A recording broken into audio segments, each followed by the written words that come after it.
안녕하세요.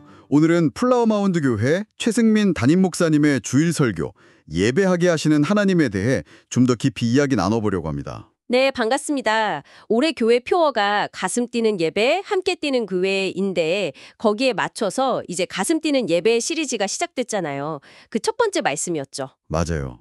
첫 시간이었는데 시작부터 아주 강렬했어요. 이번 시간을 통해서 최 목사님께서 전하신 핵심, 그러니까 우리가 왜 예배해야 하는지, 또 하나님은 어떻게 우리를 예배로 이끄시는지 그걸 좀 확실히 붙잡고 가면 좋겠습니다. 네, 저도 기대됩니다. 설교 시작할 때 그 이야기 기억나세요? 엄청 비싼 앵무새 이야기요. 아, 네네. 사천 단어하고 오페라 아리아까지 부른다는 그 앵무새요? 네, 그거를 어머니께 선물로 보냈는데 다음날 전화했더니 어머니 대답이 아주 맛있게 먹었다. 네, 진짜 황당하면서도 웃겼는데 근데 이게 딱 핵심을 찌르는 비유였던 것 같아요. 모든 본래 목적대로 쓰이지 않으면 그 가치를 잃어버린다는 거죠. 그렇죠. 그럼 우리는 뭘 위해 지어졌나? 이 질문으로 자연스럽게 연결이 되더라고요. 네, 최 목사님은 이사야 43장 21절 말씀을 딱 인용하시면서 우리가 하나님을 찬송하기 위해, 그러니까 즉 예배하기 위해 지음받았다고 강조하셨어요. 그게 우리의 창조 목적이고 그 목적대로 살아갈 때, 즉 예배할 때 가장 가치 있는 삶이 된다는 말씀이셨죠. 근데 여기서 중요한 포인트가 있었어요. 이 이사야 말씀이 선포된 그 배경이요. 맞아요. 그냥 좋은 시절에 주신 말씀이 아니라 그 바벨론 포로 생활이라는 정말 극한의 절망 속에서 이스라엘 백성들에게 주어졌다는 거. 이게 중요하죠. 그렇죠. 당장 내가 너희를 해방시켜주겠다 이런 약속보다 먼저 그들의 본질, 존재 이유인 예배로 부르셨다는 거잖아요. 네. 그래서 설교 말씀에서도 최 목사님은 예배 자체가 우리의 상황을 바꿀 수 있는 힘이 있다고 설명하셨어요. 그러니까 예배하지 않으면 그냥 나라는 작은 세계에 갇혀서 문제랑 걱정에 막 눌리는데 그렇죠. 근데 예배를 드리면 이게 하나님의 관점으로 세상을 보게 되니까 시야가 확 넓어지는 거죠. 네, 맞는 말씀 같아요. 그럼 하나님이 구체적으로 어떻게 우리를 그 예배의 자리로 이끄시는가?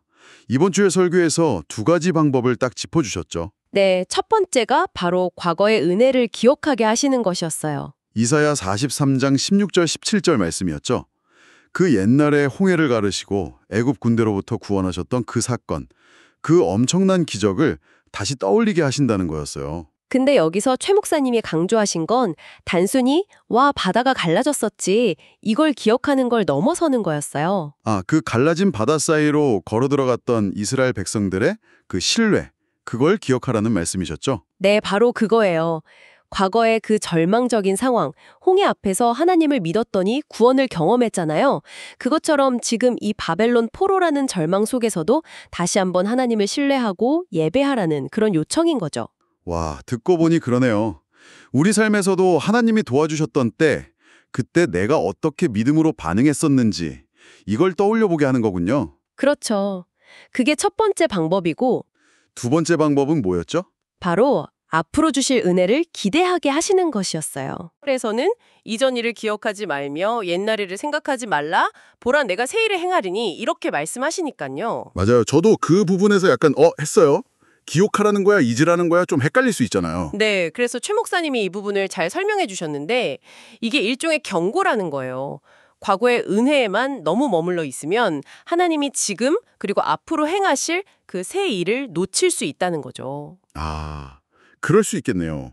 과거에 막 뜨겁게 신앙생활했던 경험이 오히려 현재의 예배를 좀 무미건조하게 만들거나 그렇죠. 나 때는 말이야 이런 식으로 약간 교만해지거나 다른 사람을 판단하는 근거가 될 수도 있다는 거예요. 최 목사님이 직접 경험하신 이야기도 해주셨잖아요. 미국의 그 영적 대각성 운동을 이끌었던 조나단 에드워즈 목사님 교회 같은 역사적인 신앙의 현장들을 가봤는데 네, 근데 현재는 그 교회들 앞에 무지개 깃발이 걸려 있고 본래 복음주의적인 모습과는 거리가 멀어졌다는 그런 이야기였죠. 그게 참 충격이었어요. 과거의 영광이 현재의 신앙을 보장해주지 못한다는 거. 그리고 어쩌면 과거에만 매몰되는 게 사단의 전략일 수도 있다는 그런 지적이었죠. 그래서 결론은 이거였어요. 과거에 드렸던 그 뜨거운 예배의 기억은 감사하게 간직하되 거기에 갇히면 안 된다는 거죠. 네, 오늘 바로 지금 드리는 이지 예배가 내 인생에서 가장 귀한 예배가 되기를 사모해야 한다. 이 말씀이 참 와닿았어요. 맞아요. 과거의 경험이 현재 주시는 은혜를 가로막지 않도록 늘 깨어 있어야 한다는 거. 그게 핵심인 것 같습니다. 자, 그럼 오늘 최승민 목사님의 예배하게 하시는 하나님 설교 내용을 한번 정리해 볼까요? 하나님께서 우리를 예배로 이끄시는 두 가지 방식. 네. 첫째는 과거에 베푸셨던 은혜와 그때 우리가 보였던 그 신뢰를 기억하게 하시는 것. 그리고 둘째는 그 과거에만 머물지 않고 하나님께서 앞으로 행하실 새 일을 기대하게 하시는 것. 이 두 가지였네요. 결국 하나님은 우리를 막 억지로 강압적으로 예배하게 하시는 게 아니라는 거죠. 아, 그렇죠. 과거에 이렇게 신실하셨다는 걸 보여주시고 또 미래에 대한 소망을 주심으로써 우리가 스스로 기쁘게 우리의 창조 목적대로 예배하도록 이끄신다는 거예요. 어떻게 보면 예배는 하나님의 그 은혜에 대한 우리의 자연스러운 반응인 셈이죠. 네, 정말 그러네요.